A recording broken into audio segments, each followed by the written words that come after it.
лет назад президент после перехода на власть, он решили строить новую столицу, чтобы перевести все государственные учреждения, посольства и еще министерства от центра Каира, от центра города, можно сказать, сюда в этот городок, который принадлежит провинции Каира.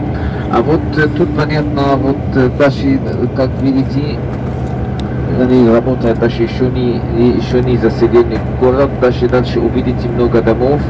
Тут одна квартира стоит почти около 100 тысяч долларов, это считается очень дорого даже с первого начала, потому что это город для богатых.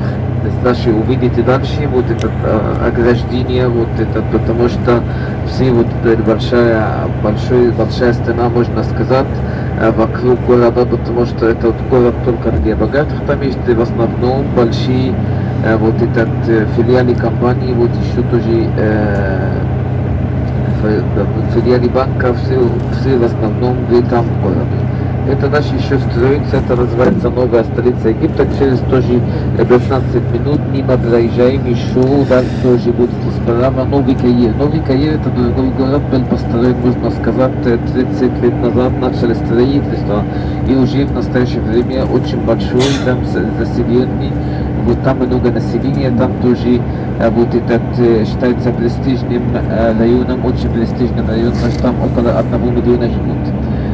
Местонахождение Каира, если внимательно смотрели карту Египта, заметно, что это очень центральное место, можно сказать, место Каира, из-за этого на протяжении веков, все на протяжении веков во время разных периодов Египта, они выбрали это место, чтобы строить столицу. Даже если знаете, это первая столица в истории Египта, то называется городом Мемфис.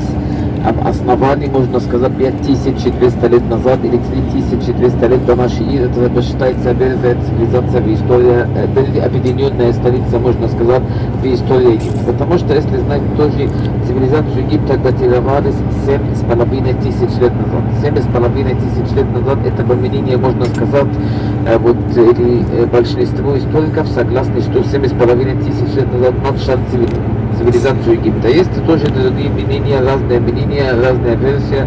Иногда говорят, что 20 тысяч лет назад, 15 тысяч лет назад, но согласно большинству 7,5 это первая цивилизация даже в мире.